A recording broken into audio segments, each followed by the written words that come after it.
जय श्री कृष्ण मित्रों, हमारी इस YouTube चैनल में आपका स्वागत है। इस चैनल के माध्यम से हम श्रीमद् भागवतम के सभी श्लोकों को समझेंगे। तो चलिए वीडियो को प्रारंभ करें। जय श्री कृष्ण।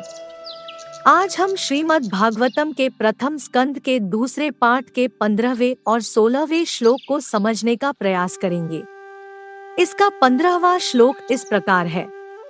यज्ञोध्यासना युक्ताः कर्मग्रंथि निबंधनम् छिन्दन्ति कोविदास्तस्य को न कुर्यात् कथार्तिम्। इस श्लोक का अनुवाद इस प्रकार होता है कि हाथ में तलवार लिए बुद्धिमान मनुष्य भगवान का स्मरण करते हुए कर्म की बंधी हुई ग्रंथि को काट देते हैं। अतः वैसा कौन होगा जो उनके संदेश की ओर ध्यान नहीं देगा। अब इस अनुवाद का अर्थ समझेंगे।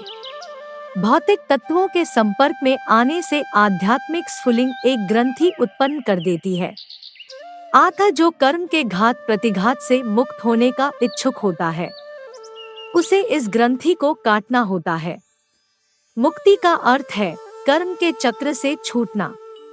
जो व्यक्ति निरंतर भगवान की दिव्य लीलाओं का स्मरण करता है, उसे स्वतः यह मुक्ति मिल जाती है। इसका कारण यह है कि परम भगवान की सारी लीलाएं भौतिक शक्ति के गुणों से परे होती है। ये सारी दिव्य लीलाएं परम सर्वाकर्षक होती है और इस प्रकार भगवान के आध्यात्मिक कार्य का सतत सान्निध्य बद्ध जीव को क्रमशः आध्यात्मिक बना देता है तथा अंततः उसकी भौतिक बंधन की ग्रंथि विच्छिन्न हो जाती है। अतएव भवबंधन से मुक्ति मिलना भक्ति का गौण फल है। केवल आध्यात्मिक ज्ञान की प्राप्ति से ही मुक्ति निश्चित नहीं होती। ऐसे ज्ञान के ऊपर भक्ति का लेप चढ़ाना जरूरी है, जिससे अंततः भक्ति की ही प्रधानता बनी रहे। तभी मुक्ति संभव होती है। यहाँ तक कि सकाम कर्मियों के कर्म भी यदि वे भक्ति से लेपित हों तो उन्हें मुक्ति की ओर ले जा सकते हैं। भक्ति से लेपित कर्म कर्मयोग कहलाता है। इसी प्रकार भक्ति से लेपित अनुभव गम्य ज्ञान ज्ञानयोग कहलाता है। किंतु शुद्ध भक्ति योग ऐसे कर्म तथा ज्ञान से स्वतंत्र है, क्योंकि यह अकेले न केवल बद्ध जीवन से मोक्ष दिलाने वाला है, अपितु भगवान की प्रेमा भक्ति भी प्रदान करने वाला है। अतएव किसी भी ऐसे विवेकशील व्यक्ति को जो मध्यम स्तर के अल्पज्ञ व्यक्ति से ऊपर है, उसे भगवान के बारे में श्रवण करके, उनका गुणगान करके, उनका ध्यान तथा पूजन करके निरंतर उनका स्मरण करना चाहिए। भक्ति की यही सम्यक विधि है।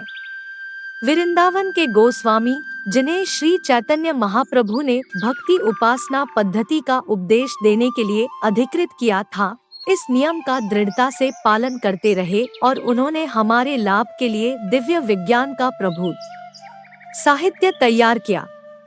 उन्होंने विभिन्न वर्णों तथा आश्रमों के लोगों के लिए श्रीमद् भागवत तथा ऐसे ही अन्य प्रामाणिक शास्त्रों के आधार पर विविध मार्ग बनाए हैं।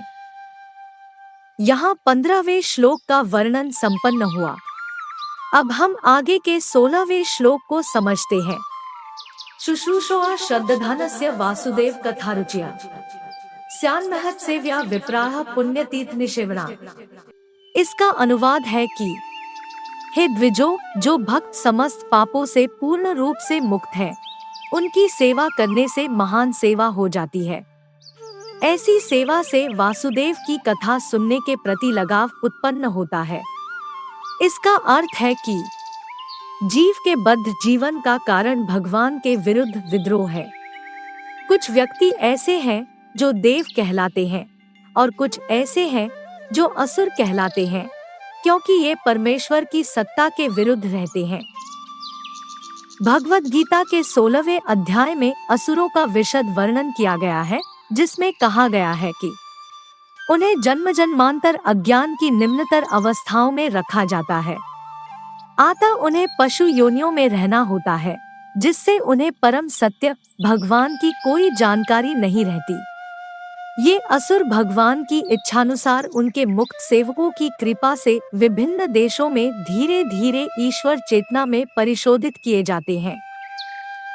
ईश्वर के ऐसे भक्त भगवान के अंतरंग पार्षद होते हैं और जब वे समाज को ईश्वर विहीन होने के खतरे से बचाने के लिए आते हैं तो वे ईश्वर के शक्तिशाली अवतार, उनके पुत्र, उनके दास या उनके पार्षद कहलाते हैं।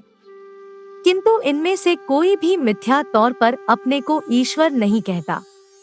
यह तो असुरों द्वारा घोषित निंदा है और ऐसे असुरों के दानवी अनुयायी भी इन बहुरूपियों को ईश्वर या उनका अवतार मान लेते हैं।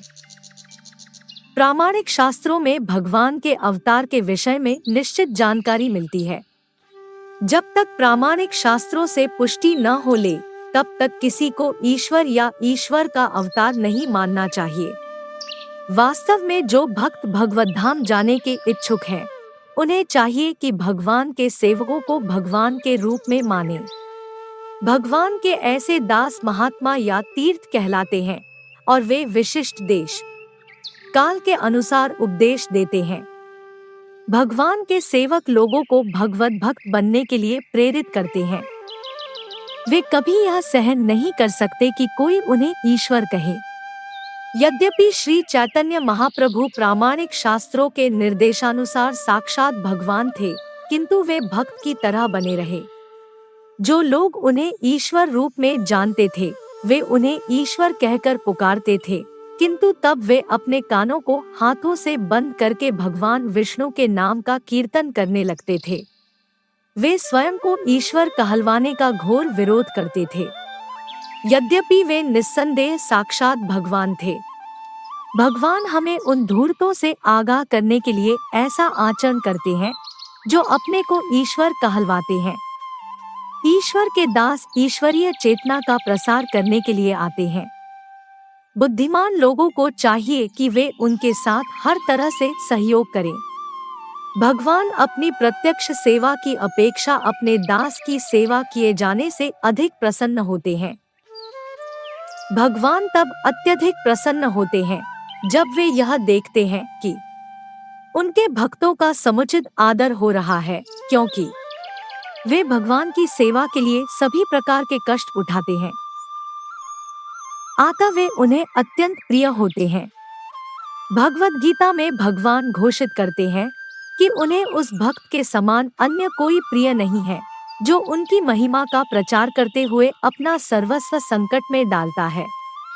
भगवान के सेवकों की सेवा करके कोई भी धीरे धीरे उन सेवकों के गुणों को प्राप्त करता और इस प्रकार वह भगवान की महिमा सुनने के योग्य बन जाता है। भगवत धाम में प्रवेश पाने के लिए भक्त की पहली योग्यता यह है कि वह भगवान के विषय में सुनने को उत्सुक हो। यहाँ पर 16वें श्लोक का वर्णन संपन्न हुआ है। आज का ये हमारा वीडियो संपन्न हुआ। अगर आपको हमारा ये वीडियो पसंद आया हो तो वीडियो को लाइक और चैनल को सब्सक्राइब करना बिल्कुल भी ना भूले और इस वीडियो को ज्यादा से ज्यादा शेयर करके इस दिव्य ज्ञान को सभी लोगों तक पहुंचाने में हमारी सहायता करें। अब हम अगले वीडियो में बाकी के श्लोकों को समझेंगे। जय श्री कृष्ण मित्रों।